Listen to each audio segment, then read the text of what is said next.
बिस्मिल्लाहिर्रहमानिर्रहीम। अस्सलाम वालेकुम।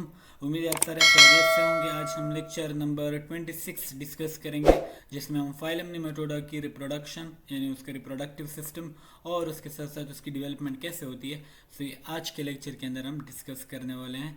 सो लेक्चर स्टार्ट करते हैं। फर्स्ट थोड़ा बहुत रिप्रोडक्टिव सिस्टम निमेटोड्स के अंदर कैसा होता है, मेल एंड फीमेल का फिर देखते हैं, एंड देन फिर डेवलपमेंट भी देखते हैं। सो फर्स्ट अपने जो इम्पोर्टेंट चीज़ यहाँ पे याद रखनी है वो यही है कि निमेटोड्स आर डाइईशियस इन नेचर। ये बात आपके लिए बहुत ज़्यादा ज़रूरी है, बस ये आपको मतलब इस टॉपिक के लिए ऐसे पता होनी चाहिए। Nematodes are डाइईशियस। डाइईशियस का आपको अभी समझ आ चुकी होगी। ऐसे ऑर्गेनिजम्स जिनके अंदर सेक्सेस क्या होती हैं, सेपरेट होती हैं, तो हम उन्हें डाइईशियस कहते हैं। और अगर सेक्सेस एक ही ऑर्गेनिज्म में दोनों मौजूद हो यानी मेल एंड फीमेल वाली, तो फिर हम उसको मोनोईशियस कहते हैं। सो निमेटोड्स क्या है, हमारे पास डाइईशियस है, इनके अंदर सेक्सेस सेपरेट होंगी।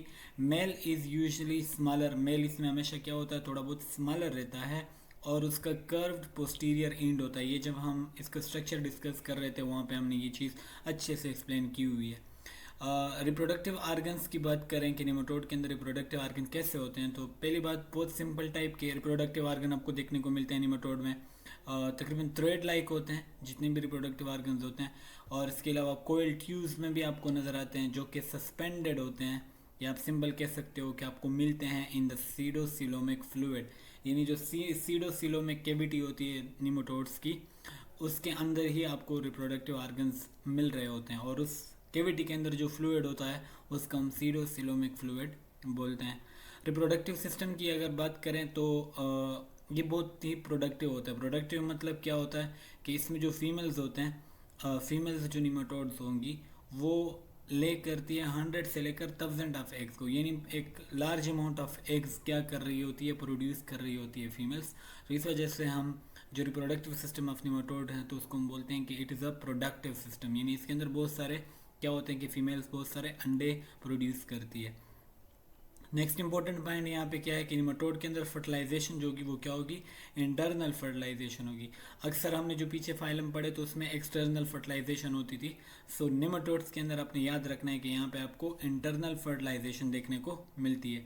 Larval stage is present in the life cycle, और इनके लाइफ साइकिल के अंदर आपको लार्वल स्टेजेस भी देखने को मिलते हैं। ये जो हम स्टेप वाइज कुछ जो इसके ऑर्गेनिज्म है उनकी जब लाइफ साइकिल पढ़ेंगे, लाइक एस्केरिस लुम्ब्लिकाइट वगैरह हो गए, तो वहाँ पे हम इसको अच्छे से फिर डिस्कस कर लेंगे। अच्छा, मेल की बात करते हैं थोड़े बहुत, इसके अंदर कौन से पार्ट आपको दिखते हैं, देन फीमेल को देखते हैं, स्ट्रक्चर वाइज भी देखेंगे। सो मेल के अंदर फर्स्ट आपको सिंगल कोयल टेस्टिस नज़र आएगी, ठीक है, यानी कोयल फॉर्म में आपको एक टेस्टिस नज़र आएगी मेल के अंदर। देन वेस्ट डिफरेंस जो कि ट्यूब होती है जो कि स्पर्म को कैरी करेगी। देन आपके पास सेमिनल वेजिकल आ जाता है। उसके बाद आपको इजोकुलेटरी डक्ट देखने को मिलेगा। देन क्लोएका, ठीक है, यानी जो लास्ट पार्ट होता है फीमेल के अंदर हम इसको एनएस बोलते हैं, जबकि मेल के अंदर ये क्लोएका होता है, यानी जो निमेटोड्स की बात हो रही है। शेयर्ड विद रेक्टम होता है and with the copulatory spicules. Female की बात करें तो इसके अंदर आपको पेयर्ड कोइल्ड ओवरीज मिलेगी। यहाँ पे देखो सिंगल कोयल टेस्टिस थी, लेकिन यहाँ पे फीमेल के अंदर आपको ओवरीज मिलेंगी, कोयल फॉर्म में होगी लेकिन पेयर में होगी, यानी आपको दो ओवरीज देखने को मिलेगी। देन आपको ओविडक्ट्स मिलेगा। देन आपके पास यूट्राई आपको मिलेगी। उसके बाद आपके पास सिंगल वेजाइना, देन वोल्वा आपको मिलेगी, यानी एक सेपरेट जेनिटल पोर होता है मिड वेंट्रल पोर्शन में, तकरीबन आपको ये देखने को मिलता है। अब सो यहाँ पे हम male reproductive system of nematode को देखते हैं। जनरल डायग्राम है और यहाँ पे जो एग्जांपल मेंशन की हुई है वो हमारे पास क्या है, एस्केरिस लुम्ब्रिकाइट मेल का स्ट्रक्चर थोड़ा बहुत आप यहाँ पे देखते हैं। फर्स्ट आपके पास एक जनरल डायग्राम में आपको कुछ थ्रेड्स नज़र आ रही होंगी यहाँ पे, और मैंने बात की थी कि इनके अंदर जो प्रोडक्टिव ऑर्गन्स होते हैं वो थ्रेड लाइक होते हैं, यानी कोयल फॉर्म में आपको नज़र आ रहे होंगे। सो यहाँ पे ये जो आपको एक स्ट्रक्चर नज़र आ रही है इसे हम क्या कहेंगे, टेस्टिस कहेंगे, जो कि काइल्ड होगा और थ्रेड लाइक फॉर्म में आपको दिखेगा। देन उसके बाद आपके पास एक लॉन्ग सी ट्यूब आपको देखने को मिलेगी जो कि स्पर्म को कैरी करेगी। उस लॉन्ग सी ट्यूब को हम क्या कहेंगे, वेस्ट डिफरेंस कहेंगे। देन आपको सेमिनल वेजिकल नज़र आएगा, यानी एक ट्यूब लाइक स्ट्रक्चर होता है ये भी, और इसके अंदर आपके पास स्पर्म क्या होते हैं, स्टोर होते हैं, यानी वेस्ट डिफरेंस से स्पर्म ये कलेक्ट करेगा और यहाँ पे स्पर्म क्या होगी, सेव होंगी, यहाँ पे स्टोरेज होगी स्पर्म की। देन यहाँ के बाद आपको एक और डक्ट नज़र आती है जिसे हम इजाकुलेटरी डक्ट बोल रहे होते हैं, ठीक है। ये फिर सेमिनल वेजिकल से स्पर्म को कैरी करेगा एंड देन इसको ये मूव करेगा टुवर्ड द क्लोएका, ठीक है। यानी क्लोएका इनके अंदर वो ऑर्गन होता है जिसके ज़रिए ये जो वेस्ट प्रोडक्ट है उसको भी एक्सपेल आउट द बॉडी करेंगे, और इसके साथ साथ जो रिप्रोडक्टिव मटेरियल होता है वो भी क्लोएका के ज़रिए ही ये क्या करते हैं, एक्सपेल करते हैं आउटसाइड द बॉडी। यहाँ पे लिखा हुआ है कॉमन ओपनिंग, तो ये आपने इसमें याद रखना है। देन बिल्कुल क्लोएका के साथ आपको एक कोपुलेटरी स्पिक्यूल भी देखने को मिलेगा। कोपुलेटरी स्पिक्यूल का सिंपल सा फंक्शन ये होता है कि ये स्पर्म की ट्रांसफरिंग में क्या कर रहा होता है, हेल्प आउट कर रहा है, बाकी कोई ख़ास इसका इतना फंक्शन नहीं होता। यहाँ पे सीक्वेंस में आपको कुछ चीज़ें याद रखनी है कि पहले टेस्टिस आपको देखने को मिल रही है स्टार्ट में, जो कि क्या प्रोड्यूस करेंगी, स्पर्म की प्रोडक्शन करती हैं। टेस्टिस जहाँ पे भी आपको नज़र आएंगी तो उसका काम एक ही होता है कि वो स्पर्म की क्या कर रही होती है, प्रोडक्शन कर रही होती है। देन आपको वेस्ट डिफरेंस नज़र आएगा जो कि स्पर्म को कैरी करेगा। देन सेमिनल वेसिकल की हमने बात की जो स्पर्म को क्या करता है, स्टोर करता है, और इसके साथ साथ स्पर्म की नरिशमेंट में भी क्या कर रहा होता है, हेल्प आउट कर रहा होता है। देन आपको एजैकुलेटरी डक्ट नज़र आएगा। फिर देन आपको क्लोएका जो कि एक्सटीरियर पोर्शन की तरफ इन मटेरियल को क्या करेगा, ट्रांसपोर्ट करेगा। लास्ट में आपको इसमें स्पिक्यूल नज़र आएंगे, यहाँ पे मेंशन हुआ है कोपुलेटरी स्पिक्यूल, जो कि स्पर्म की ट्रांसफ़र में क्या करेंगे, हेल्प आउट करेंगे। नेक्स्ट यहाँ पे अब हमारे पास फीमेल रिप्रोडक्टिव सिस्टम है निमेटोड्स के अंदर, कि निमेटोड के अंदर फीमेल का जो रिप्रोडक्टिव सिस्टम है उसमें कौन कौन सी चीज़ें आपको देखने को मिलेंगी। यहाँ पे भी ये जो एग्जांपल है वो एस्केरिस लुम्ब्रिकाइड की ही दी गई है फीमेल की। सो एक जनरल सा डायग्राम है। फर्स्ट यहाँ पे आपको ये जो पोर्शन नज़र आ रहा है थ्रेड लाइक, ठीक है, ऊपर भी है और नीचे भी हैं। तो आपके पास ये जो थ्रेड लाइक स्ट्रक्चर है इसको हम क्या कहेंगे, ओवरी कहेंगे। ये कोइल्ड फॉर्म में आपको दिखते हैं और यहाँ पे प्रोड्यूस करेंगे ओवा। टेस्टेस होंगी तो स्पर्म प्रोड्यूस करेंगी, और जाहिर बात है ओवरी है तो फिर वो ओवा यानी अंडों को क्या करेगी, प्रोडक्शन करेगी। देन आपके पास एक ट्यूब होता है जहाँ पे मेल के अंदर वेस्ट डिफरेंस होता है, तो यहाँ पे क्या होगा, ओवी डक्ट होगा हमारे पास, जो कि इस एग को फिर कैरी करेगा टुवर्ड द यूट्रस। तो यूट्रस भी पेयर्ड में होता है, यानी यूट्राई हमने वहाँ पे बोला था, तो पेयर्ड में होगा। आपको 2 यूट्रस नज़र आएंगे, तो ये ओविडक्ट क्या करेंगे, उन्हीं साइड पे क्या करेंगे, अंडों को ट्रांसपोर्ट करेंगे। देन आपके पास लास्ट में आपको एक सिंगल मीडियन ओपनिंग नज़र आएगी जिसको हम क्या बोलेंगे, विजाइना बोलेंगे। और लास्ट में यहाँ पे एक छोटा सा पोर जिसको हम वोल्वा बोल रहे होते हैं, एक जेनिटल पोर होता है जिसके ज़रिए सिर्फ क्या होता है कि जो रिप्रोडक्टिव मटेरियल है वही ट्रांसपोर्ट होता है, और बाकी जो जो अनडाइजेस्टेड वेस्ट होता है वो फिर जो एनएस है उसके ज़रिए ट्रांसपोर्ट करेंगे आउटसाइड द बॉडी। तो यहाँ पे आपको ओवरीज नज़र आएंगी, ठीक है, जो 2 इन नंबर होंगी, और उसका काम क्या होगा, अंडे की प्रोडक्शन। देन आपको ओविडक्ट्स नज़र आएंगी, ये भी क्या होंगी, 2 इन नंबर होंगी। देन आपको यूट्रस यहाँ पे नज़र आएगा, ये भी कितनी होंगी, 2 यूट्रस आपके पास होगी। एग्स गेट शेल है यार, यानी एग्स के ऊपर जो शेल आता है तो वो कहाँ पे आएगा, यूट्रस के अंदर उसको शेल मिलेगा। बाकी जो दोनों यूट्राई है ये जॉइन होते हैं एक सिंगल विजाइना के अंदर, यहाँ पे आपको नज़र आ रहा होगा, एक यहाँ से यूट्राई, ठीक है, और एक आपके पास ये वाले यूट्राई, ये आपस में मिलके कॉमनली ओपन हो जाते हैं इनटू विजाइना। अब विजाइना के बाद फिर ये स्ट्रक्चर कहाँ मूव करेगा, टुवर्ड दी वोल्वा, और वोल्वा के ज़रिए फिर वो आउटसाइड द बॉडी एक्सक्रीट हो जाएगा, यानी ट्रांसपोर्ट हो जाएगा एग। अब volva is separate from the NS, वो ऑलरेडी मैं आपको बता चुका हूँ। वोल्वे के ज़रिए क्या होगा, सिर्फ जो रिप्रोडक्टिव मटेरियल है उनकी ट्रांसपोर्ट होती है, और एनएस के ज़रिए अनडाइजेस्टेड वेस्ट की ट्रांसपोर्ट होगी। सो यहाँ तक उम्मीद है आपको समझ आई होगी। It is the male reproductive system of nematodes. Next हम यहाँ पे रिप्रोडक्शन एंड डेवलपमेंट देखते हैं निमेटोड के अंदर, कि इनके अंदर डेवलपमेंट होती कैसे है, स्टार्ट कहाँ से होता है। तो सबसे पहले फर्टिलाइज एग से एडल्ट वर्म कैसे बनता है, यानी एक फर्टिलाइज एग से एडल्ट वर्म तक कौन कौन सी स्टेजेस इसमें आती है या कौन कौन सा प्रोसेस इसके अंदर हो रहा होता है। सो फर्स्ट यहाँ पे हमारे पास क्या है, कोपुलेशन है, देन हमारे पास एग लेइंग है, देन फिर हैचिंग होती है, देन मोल्टिंग, और फिर से मैच्योरिटी होती है। तो फर्स्ट कोपुलेशन में क्या होगा कि hydrostatic force move fertilize eggs, जो हाइड्रोस्टेटिक फोर्स होती है वो फर्टिलाइज एग्स को मूव करती है टुवर्ड द जेनिटल पोर।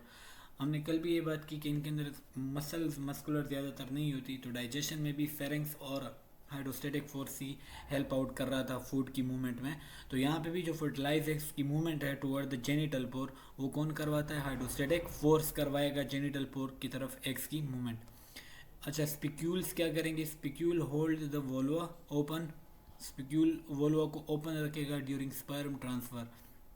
हमने वहाँ पे बात भी की थी, कोपुलेटरी स्पिक्यूल का फंक्शन क्या होता है, स्पर्म के ट्रांसफ़र में मदद करना। तो ये क्या करते हैं कि वोल्वा को ओपन रखते हैं जब तक स्पर्म की ट्रांसफ़र ना हो जाए। जैसे स्पर्म वोल्वा में ट्रांसफ़र हो जाएगा तो स्पिक्यूल क्या हो जाएगा, बंद हो जाएगा, मतलब वोल्वा बंद हो जाएगा। तो कोपुलेशन होगी फर्स्ट, कैसे होगी कि फर्टिलाइज एक जेनिटल पोर की तरफ जाएंगे with the help of hydrostatic force, then spicule के ज़रिए से फिर वो ट्रांसफ़र हो जाएंगे into the vulva. Next stage फिर क्या होगा, एग लेइंग का। Egg output varies widely. अच्छा, एग का जो आउटपुट है ये वाइडली वेरीज करता है। स्टार्टिंग में मैंने बताया था कि कुछ 100 से लेकर 100,000 डेली हो सकते हैं, यानी कुछ ऐसे निमोटोड्स हैं जो दिन में शायद 100 या 200 अंडे क्या करेंगे, प्रोड्यूस करेंगे, और कुछ ऐसे भी होते हैं जो दिन में थाउजेंड्स अंडे भी डेली प्रोड्यूस कर सकते हैं। सो ये डिपेंड करता है, वेरी करता है between species. Some species give birth to larva directly. अच्छा, ये बात अपने याद रखनी है, कुछ निमाटोड के स्पीशी ऐसे हैं जो डायरेक्टली लार्वा को क्या करते हैं, प्रोड्यूस करते हैं, बर्थ देते हैं, यानी ओवो विविपेरिटी वो शो करते हैं। सो ये बात आपने यहाँ पे याद रखनी है। नेक्स्ट अगर हम बात करें हैचिंग के अंदर, फिर थर्ड स्टेज जो होता है, first copulation, then egg laying, और थर्ड आपके पास क्या होगी, हैचिंग। हैचिंग के अंदर क्या होता है कि एक्सटर्नल फैक्टर्स लाइक टेम्परेचर और मॉइस्चर ये स्ट्रांगली इन्फ्लुएंस करता है हैचिंग को। ठीक है, टेम्परेचर और मॉइस्चर हैचिंग के प्रोसेस को स्ट्रांगली इन्फ्लुएंस करेगा। हैचिंग के ज़रिए से रिजल्ट में क्या प्रोड्यूस होगा, एक लार्वा यानी एक जुवेनाइल फॉर्म निमोटोड की प्रोड्यूस होगी with most adult structure already formed. यानी ये जो लार्वा होगा या ये जो जुवेनाइल जो हैचिंग के बाद आपको देखने को मिलता है, जो प्रोड्यूस होता है, तो उसके अंदर तकरीबन सारे एडल्ट वाले स्ट्रक्चर मौजूद होते हैं। क्लियर है। हैचिंग के बाद नेक्स्ट प्रोसेस क्या होगा, मोल्टिंग का होगा। तो जुवेनाइल अंडरगोज 4 मोल्ट। जुवेनाइल जो है, जो हैचिंग के बाद प्रोड्यूस हुआ, तो ये 4 मोल्ट स्टेज में जाएगा। एक बार मोल्ट करेगा, फिर 2 बार करेगा, फिर 3 बार करेगा, फिर 4 बार करेगा। Of the cuticle as it grow, यानी जैसे जैसे वो बढ़ता जाएगा तो वो मोल्ट्स शो करता जाएगा, क्यूटिकल की मोल्टिंग होती जाएगी। सम स्पीशी के अंदर 1 और 2 मोल्ट अगर, अच्छा कुछ स्पीशी ऐसी भी हैं कि जिनमें सिर्फ 1 या 2 बार मोल्ट होती है, बट अक्सर के अंदर देखा गया है कि 4 मोल्ट्स तकरीबन होते हैं, occur before the egg even hatches. कुछ ऐसे स्पीशी हैं कि जिनमें 1 या 2 बार जो मोल्टिंग होती है वो हैचिंग से पहले ही हो जाती है, यानी कि अभी अंडे ने हैच नहीं किया होता लेकिन उनके अंदर 2 या 1 मोल्ट ऑलरेडी हो चुका होता है। तो ये बात आपने यहाँ पे याद रखनी है। मोल्टिंग के बाद क्या होगी, इनके अंदर मेच्योरिटी होगी। आफ्टर द फाइनल मोल्ट, यानी जो 4th वन मोल्ट होगा, the worm reaches sexual maturity. तो जो 4 मोल्ट कंप्लीट हो जाएंगे तो उसके बाद जो निमाटोड होता है, जो वर्म होता है, वो सेक्चुअली मेच्योर हो जाता है। ठीक है, यानी उसके अंदर मेच्योरिटी आ जाती है। Parasitic species migrate through host tissue, यानी स्किन, लंग्स या ब्लड के जरिए क्या होते हैं, माइग्रेट होते हैं before sitting in their final site. तो ये डेफिनेटली बात है, और जब हम एक पैरासिटिक स्पीशी की लाइफ साइकिल पढ़ेंगे तो वहाँ पे आपको ये चीज़ और भी क्लियर हो जाएगी। नेक्स्ट अब यहाँ पे हम कंपैरिजन करते हैं मेल एंड फीमेल जो निमाटोड्स हैं उनके अंदर कौन कौन से आपको स्ट्रक्चर देखने को मिलते हैं और उनका फंक्शन वगैरह कैसा होता है। सो फर्स्ट अगर गोनेट की बात करें तो मेल के अंदर आपको सिंगल कोइल टेस्टिस देखने को मिलती है। ठीक है, एक ही कोइल फॉर्म में टेस्टिस आपको मिलेगी जो कि स्पर्म प्रोड्यूस करवाएगी। फीमेल के अंदर आपके पास पेयर्ड कोइल्ड ओवरीज होती है, यानी 2 ओवरीज आपको देखने को मिलेंगी जो ओवा की प्रोडक्शन करवाएगी। डक्ट सिस्टम की बात करें तो मेल के अंदर आपके पास वेस डिफरेंसिया जो कि टेस्टिस से लीड करेगी, देन ये मूव करेगी टुवर्ड सेमिनल वेजिकल, और सेमिनल वेजिकल से फिर एक और डक्ट निकलेगी, एजैकुलेटरी डक्ट, जो कि क्लोएका की तरफ जाएगी। फीमेल की बात करें तो यहाँ पे ओविडक्ट्स होते हैं, यानी 2 ओवरीज है तो 2 ओविडक्ट्स होंगी। फिर पेयर्ड यूट्राई आपको मिलेगी, यानी 2 यूट्रस आपके पास मिलेंगे जो कि ओपन होंगी into single vagina. Exterior opening की बात करें तो मेल के अंदर मैंने पहले बात की थी, सिर्फ आपको क्लोएका नज़र आता है जो कि रेक्टम एंड इंटेस्टाइन के साथ शेयर्ड फॉर्म में पड़ा होता है, और फीमेल के अंदर आपके पास वोल्वा होता है जो कि सेपरेट जेनिटल पोर है, mid ventral portion of the body में आपको देखने को मिलता है। एक्सेसरी स्ट्रक्चर की बात करें तो मेल के अंदर कोपुलेटरी स्पिक्यूल्स हमें देखने को मिले थे जो कि स्पर्म की ट्रांसफरिंग में क्या करते थे, हेल्प आउट करते थे। ठीक है, और फीमेल के अंदर बात करें तो यहाँ पे आपको कोई एक्सेसरी स्ट्रक्चर एज सच नहीं देखने को मिलता। Store sperm briefly near oviduct, यानी जैसे स्पर्म इनको मिलते हैं तो थोड़ी देर के लिए ओविडक्ट के पास ही ये उनको थोड़ा बहुत स्टोर कर लेते हैं, जो कि यूट्रस जंक्शन जिसको हम बोलते हैं, वहाँ पे थोड़ा बहुत ये स्पर्म को स्टोर कर लेते हैं। बाकी इनके पास कोई एज सच एक्सेसरी स्ट्रक्चर या आर्गन फीमेल निमेटोड्स के पास नहीं होता। बॉडी फॉर्म की बात करें तो जो मेल होते हैं वो as compare to female smaller लेते हैं, और उनका जो पोस्टीरियर एंड होता है वो कर्व्ड फॉर्म में होता है, यानी ऐसे कोइल्ड हुआ होता है, जो पोस्टीरियर पोर्शन उनका होता है। फीमेल की बात करें तो ये मेल के लिहाज से थोड़े से लार्ज होते हैं, यानी इनकी बॉडी थोड़ी लार्ज होगी, और इनका जो पोस्टीरियर एंड होगा वो स्ट्रेट होगा। तो ये मेन डिफरेंस है मेल एंड फीमेल में, कि मेल छोटे होंगे और उनका पोस्टीरियर एंड यानी जो टेल की तरफ उनका पोर्शन है वो थोड़ा सा कर्व्ड होगा, और फीमेल लार्ज होती है साइज़ में, और उनका जो पोस्टीरियर साइड होता है यानी जो टेल की तरफ का जो पोर्शन होता है वो बिल्कुल स्ट्रेट होता है। क्लियर है यहाँ तक? सो ये था हमारे पास रिप्रोडक्शन इन निमेटोड्स। इंशाल्लाह मिलते हैं नेक्स्ट वीडियो के अंदर, तब तक के लिए अल्लाह पामान।